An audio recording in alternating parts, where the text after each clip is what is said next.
What's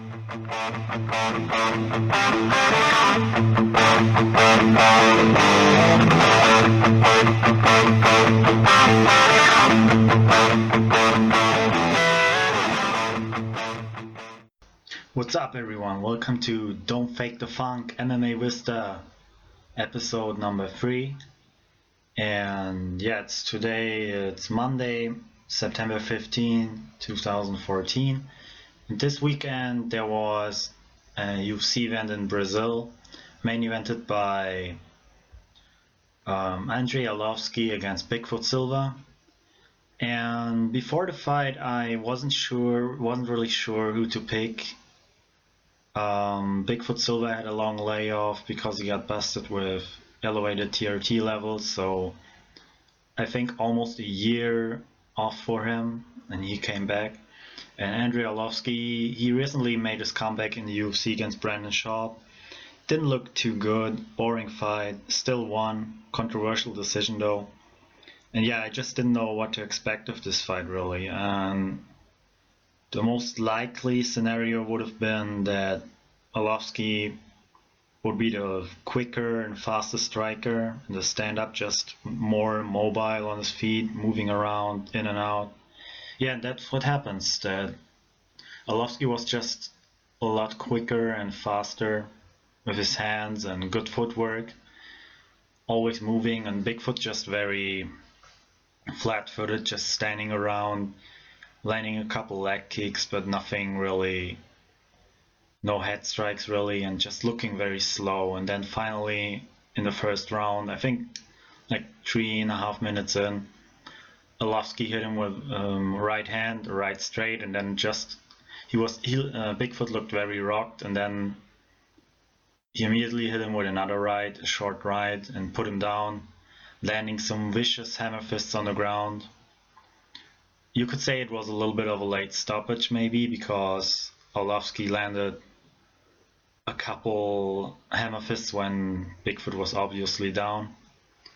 And also it was kind of worrying because Bigfoot didn't get up for a couple minutes. It looked like the doctor came in the octagon checking him, and Bigfoot really had trouble getting up, man. He really got hurt there.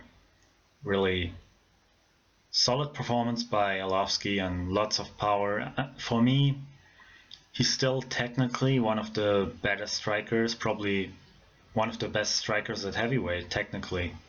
Very fast hands, good boxing, good combinations. Just a problem with his chin, that he got knocked out a couple times in the past, and yeah, doesn't have the strongest chin. But lately he really seems like he got it together, you know. His only loss recently was against Anthony Rumble Johnson at heavyweight. When Rumble fought at heavyweight, Anthony Johnson beat Arlovski by decision. That's just on his only loss, Arlovski's only loss in the last couple of years. So yeah, let's see where Arlovski can go in the UFC. And yeah, let's move on from there, because on this episode I'm kind of talking mostly about heavyweight fights in UFC, because there's a couple good fights coming up, and Overeem also fought, and I'm getting into that later. But now for the next card, next Saturday, UFC in Japan, main evented by Mark Hunt against Roy Nelson. Man, that's a very interesting and awesome fight. Someone's getting hurt there, I'm sure, because probably right now the hardest hitters in the UFC heavyweight division against each other. Really an interesting fight. And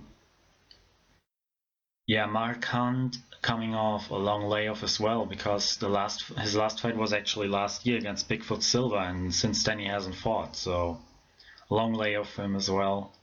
And Roy Nelson, yeah, his overhand right is fucking scary. In his last fight he knocked out Minotauro Nogueira, put him to sleep with huge overhand right.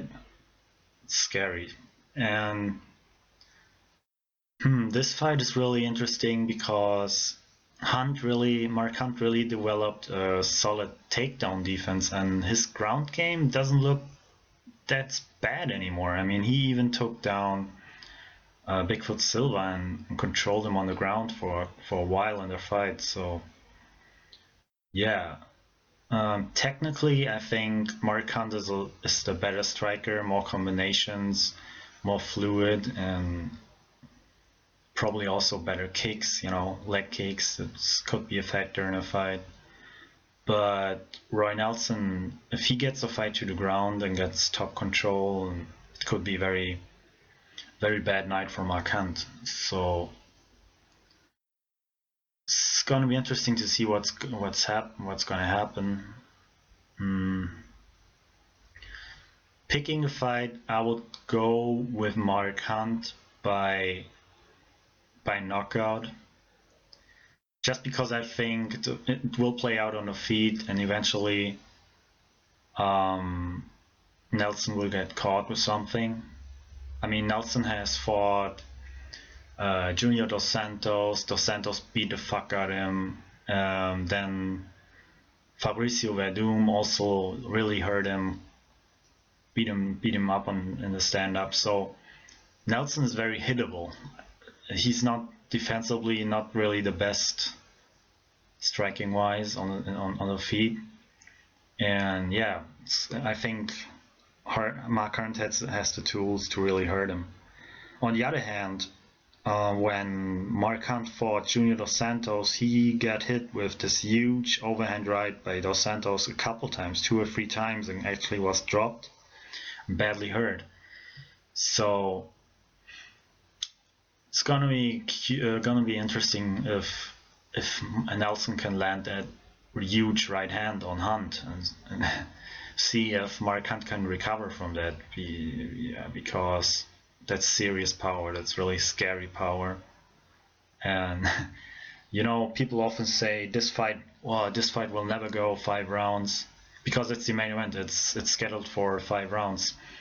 And I remember when Bigfoot fought Mark Hunt.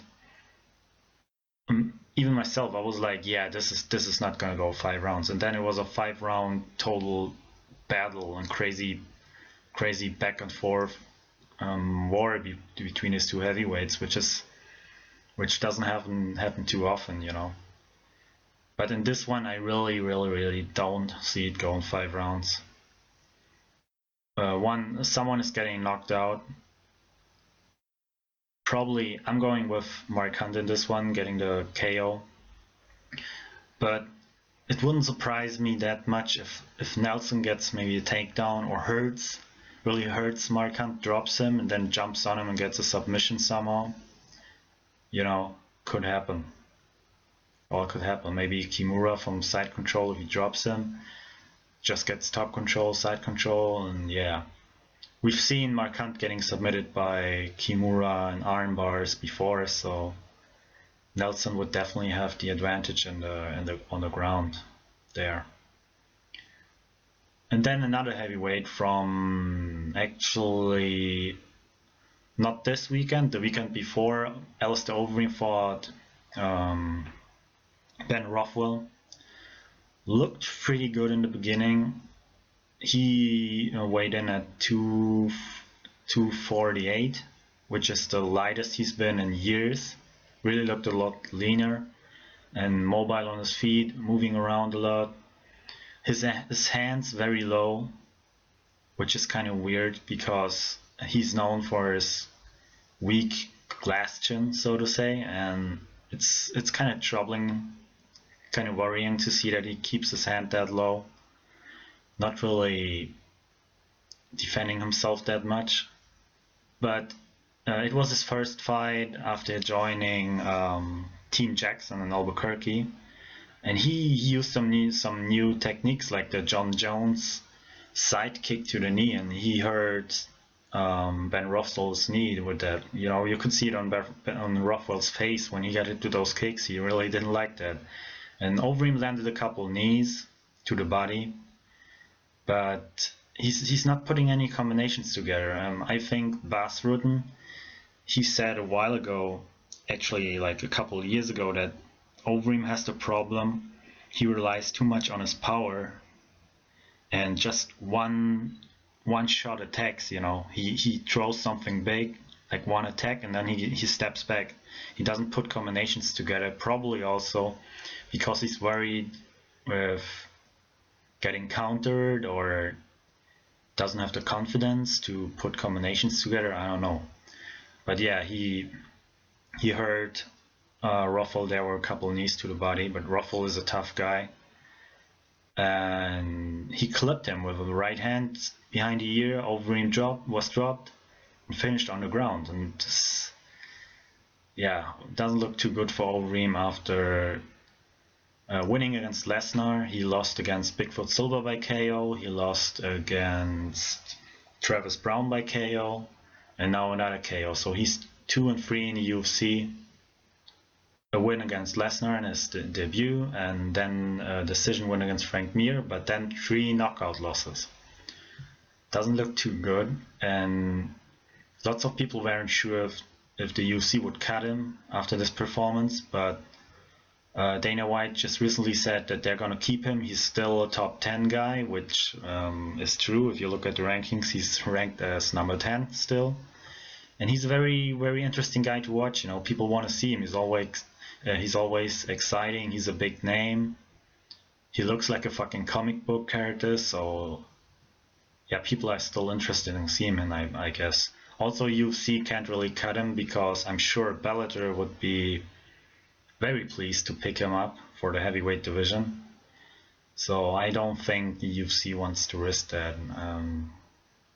Yeah, the next fight for Overeem will be definitely his last chance, probably. If he loses the next one, especially by KO, I think they have no choice but cutting him because he's making a lot of money. He's one of the higher paid guys, I guess. And yeah, they're not gonna. It's getting ugly. Overeem has lost, I think, 9 times by KO in his MMA career and 3 times by KO in kickboxing. That's 12 knockouts or TKOs, that's quite a lot. So yeah, it's a problem with Overeem that when he gets hurt, he never recovers. It goes through all his career. Like also when he fought in Pride, he fought Ricardo Rona, Rona got back mount and just hit him with a couple punches, and Overeem just mentally quit. He tapped out. He tapped out to the punches. Shogun knocked him out twice. Then he looked good against Chuck Liddell when they fought in Pride. He looked pretty good, but then Chuck hit him with this huge overhand right and then just put a flurry on him. Yeah, when Overeem gets hurt, he doesn't recover. He can't come back. If you hit him with one big punch, he's on queer street, so to say. He's not coming back from that. That goes through all his career. It's been a big problem. So what's next for Overeem then? We have this kind of setup there that Arlovski just won. Then there's Mark Hunt against Roy Nelson. Overeem could fight. I guess they could make the winner of Hunt against Nelson against Overeem would be very interesting to see, especially for me. Overeem against Mark Hunt would be a very interesting fight. I'd really like to see that. Or another possibility would be when Josh Barnett is coming back. Overeem against Josh Barnett. Some people said Overeem against Bigfoot, a rematch. But I'm not really that interested in that. Give him a fresh opponent. There's enough opponents out there, possible fights. Even Andrei Arlovski. I mean, I doubt that will happen because Arlovski just won impressively and Overeem just lost in devastating fashion. So I don't think that's what they're gonna do. Probably what will happen is I think Overeem against Josh Barnett, because Barnett coming off a long layoff as well, and yeah, it would still be a good fight for a pay-per-view, like maybe even on the main card of a pay-per-view they could do that, or a smaller fight night as the co-main or main event. Could definitely see that. And then on the same card where Overeem lost against Rothwell, main event was a really good fight. Ronaldo Jacaré Souza against Gegard Mousasi. A very good fight. I had trouble picking a winner there before the fight happened. It was, for me, it was a very close fight, but it turned out to be really dominating performance by Jacaré. Even in the stand-up, he hurt Mousasi a couple times. Mousasi was showing a lot of heart and very good chin. He got hit by big shots, and Jacaré just controlled him with the grappling. He got the takedown, and I think it was in the third round. Yeah, he pressed Mousasi against the cage. Mousasi had kind of like a butterfly guard against the cage with his back against the cage, probably trying to get up, and he's stuck. He had his neck out there, and Jacaré just fucking grabbed it and got the guillotine. And Mousasi really had to tap really quick, or he would have gone to sleep there. So very impressive performance by Jacaré. Puts him close to a title shot against either Chris Weidman or Vitor Belfort, winner of that fight. But it looks like he'll have to fight another fight before getting a title shot. So there's a couple interesting middleweight fights coming up. Tim Kennedy against Yoel Romero, and also just a week ago or so confirmed that Luke Rockhold will fight Michael Bisping. So I could see, especially if Luke Rockhold wins against Bisping, that they are gonna do Jacaré against Luke Rockhold, because they fought in Strikeforce for the title, and Rockhold beat Jacaré by decision in a very close fight. Most people think that Jacaré won, including myself, and Rockhold won the Strikeforce title there. So that would be a very interesting rematch. And yeah, I'm leaning for this fight. I would really like to see that. People have been saying Lyoto Machida against Jacaré, but Machida just lost against Weidman, and it seems like the UFC is gonna set up a fight between Lyoto Machida and CB Dollaway. Dollaway on kind of a little winning streak, not against great competition, but he's been on a little winning streak there, yeah. So to get Machida back on track, seems like they're gonna do that fight. Yeah, so we'll have to see who's gonna win in Kennedy against Romero and Rockhold against Bisping, and then see what they're gonna do with Jacaré. But if Rockhold wins, I'm sure it would be a good #1 contender fight. Rockhold against Luke Rockhold against Jacaré, the rematch.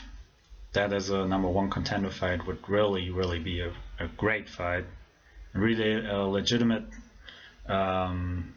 #1 contender against the winner of Weidman against Belfort. So yeah, that's all for now with UFC and MMA action. Oh, just by the way, this past weekend, Bellator, Emmanuel Newton, the light heavyweight champion at Bellator, against Joey Beltran. If you haven't seen it, a very nice finish. Crazy spinning back fist by Emmanuel Newton. It's definitely worth checking out. Just the finish. The fight before wasn't that great, but the finish was pretty crazy. Spinning back fist right to the jaw, to the chin, and knocked him out cold. And Joey Beltran, known for his good chin, and yeah, very impressive by Emmanuel Newton with his very unorthodox style, but yeah, he pulled it off. 2 spinning back fist KOs for Emmanuel Newton. Now one against King Mo a while ago, and yeah, now the second one against Joey Beltran. Pretty fucking crazy. So yeah, that's all about MMA and UFC for now. But another important issue I want to share with you guys. My friend, and yeah, probably you guys know him too, Blake Maston on Twitter. His family lost their house 2 days ago. It totally burned down. Some electrical fire behind the stove in the kitchen, and the whole house. No one was at home. No one was injured, but the whole house burned down. And yeah, they lost everything they have pretty much. So I set up a donation page I'm gonna put the link in the description of this video. And yeah, whatever amount you can donate, it would really help, because they lost everything. And just a little help, you know, in rough times. Death Squad would be really nice if you guys would help a little bit, if you can. Or just share the link, you know, that's helping as well. Just sharing the link and of the GoFundMe page. And yeah, see if we can help out a little bit. Alright, see you next time on Don't Fake the Funk, MMA Vista. And just another quick thing, my buddy Lucas, he's not around today, he's probably at work, but on Saturday he's gonna be on Danny Pin Fist Button Radio, so check that out. Alright, see you next time on Don't Fake the Funk, MMA Vista.